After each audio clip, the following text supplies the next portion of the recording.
Nah oke. Nah kekuatan baik dan kekuatan buruk ini punya sifat. Jika rohani yang memimpin, maka sifat nafsu menjadi tunduk dengan perintah kebaikan, sehingga digunakan untuk kebaikan. Marah misalnya, sifat nafsu. Jika yang memimpin rohani, maka marah pun untuk Allah dan untuk Rasulullah. Itu istilah agamanya begitu. Untuk kebaikan. Seperti orang tua marah dengan anak, nggak ada marah dendam, ya. Marah ingin menyakiti, ingin menghabiskan, ingin mengalahkan, itu sifat nafsu. Tetapi kena sifat kasih yang datang dari rohani yang besar, hatta marah kepada anak untuk kebaikan anak. Pun kita kalau rohaninya sudah baik, maka marah yang disebut marah lillah. Maka itu sebenarnya ada hadis Rasulullah SAW, salasun man kunna fihi wajada halawatal iman. 3 yang jika dia mempunyai 3 sifat ini, dia akan mendapatkan manisnya iman. Salah satunya adalah al-hubbu wal bughdu lillah. Cinta dan benci karena Allah. Takabur, sifat nafsu, buruk.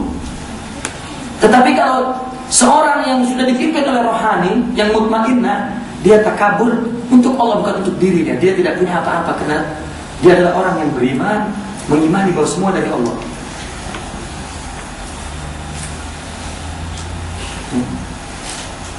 Bahkan jika sifat nafsu yang tidak ada kebaikannya, tidak digunakan sama sekali. Tapi kalau sifat nafsu yang baik, yang bisa digunakan untuk kebaikan. Itu yang diistilahkan dalam agama, dalam Islam, dalam tasawuf, jadikanlah nafsu kendaraanmu, itu maksudnya, yang boleh diguna-guna kalau sudah dikalahkan oleh kekuatan baik. Nah sekarang kita bicara cinta. Cinta itu sebetulnya kekuatan baik. Tetapi jika nafsu yang memimpin, maka kata cinta ini, potensi cinta ini untuk memenuhi keinginan nafsu.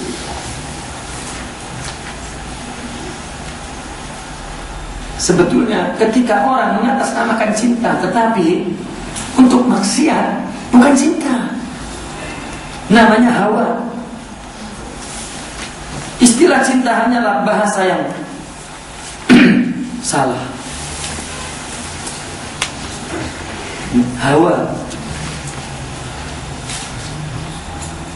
atau syahwat.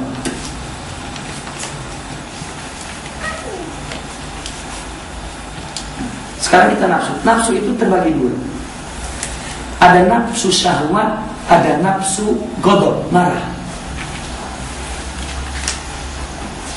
Nah, nafsu syahwat inilah yang sering mengatasnamakan cinta. Ikhwan akhwat sekalian, orang mungkin berjuang untuk agama, tapi nafsu yang memimpin. Maka tujuannya bukan untuk agama, tapi untuk menunjukkan bahwa mendapatkan kedudukan, mendapatkan harta misalnya, mendapatkan, sehingga disebut sifat ria, sifat nafsu itu. Sifat atau apa lainnya.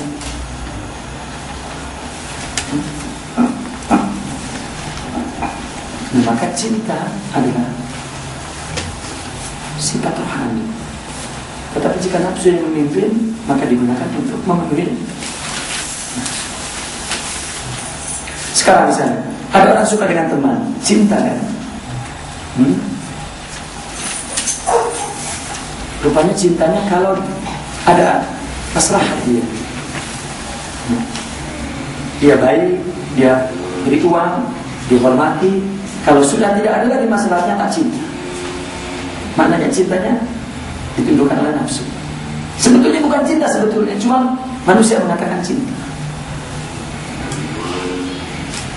Karena memang hub ini nama umum.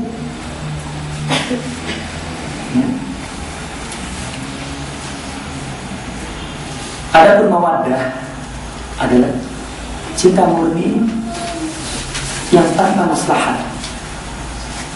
Mencintai kebaikan itu mawaddah. Mencintai kebaikannya, mencintai akhlaknya, Ya, itu mawaddah. Kalau rahmah, cinta yang memelihara. Jika seorang memelihara, maka itu rahmah. Seperti ibu kepada anak. Ya, itu rahmah. Orang berteman berdasarkan agama, itu mawaddah. Mungkin ada rahmah juga. Ya. Karena mawaddah adalah cinta yang tanpa maslahat. Sedangkan rahmah, cinta yang penuh kerisauan.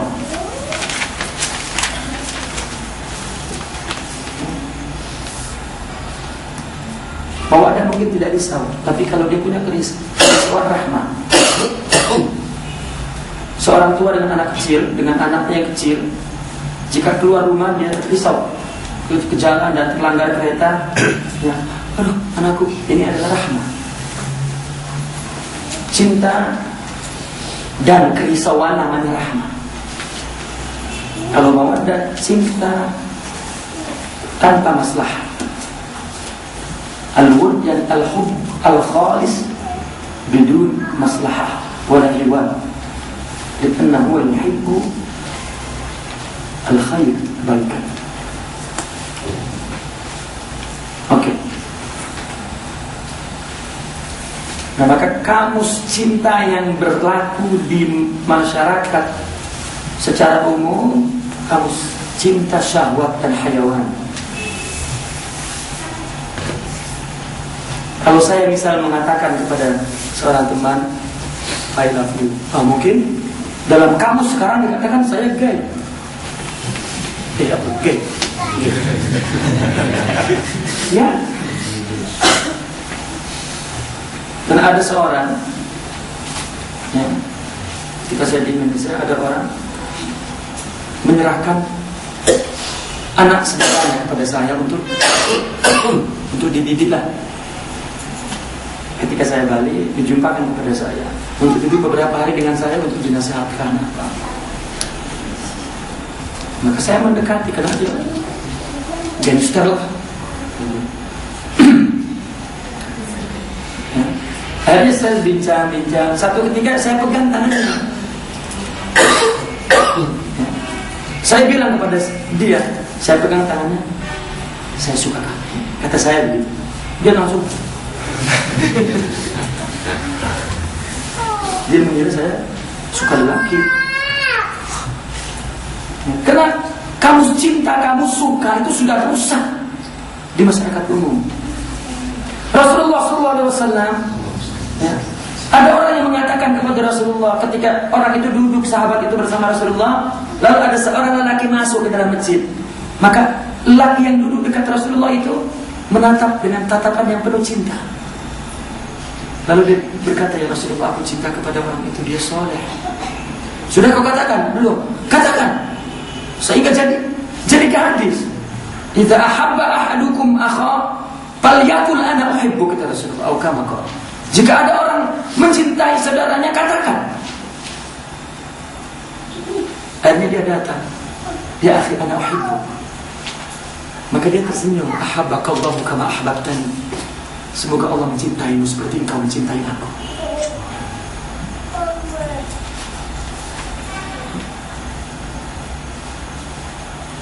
Kalau sekarang saya mungkin cakap dengan akhwan, ya habibti, ini Ustaz cinta saya loh. Karena itu kena kamus yang rosak. Hidup ini semua dengan hawa nafsu responnya. Itu sebab semuanya diartikan syahwat. Ya. Apalagi di dalam tasawuf, antara guru dan murid itu sudah, maka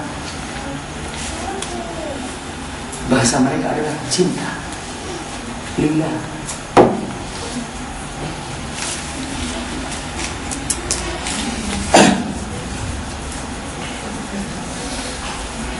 Itu cinta dalam kamus yang merusak. Itu sebab ketika orang melaksanakan syariah tanpa cinta, macam kaku, sangat kaku, tanpa kaku, kiko. Ya, itu kan saja. Hidup. Ayo, Mas.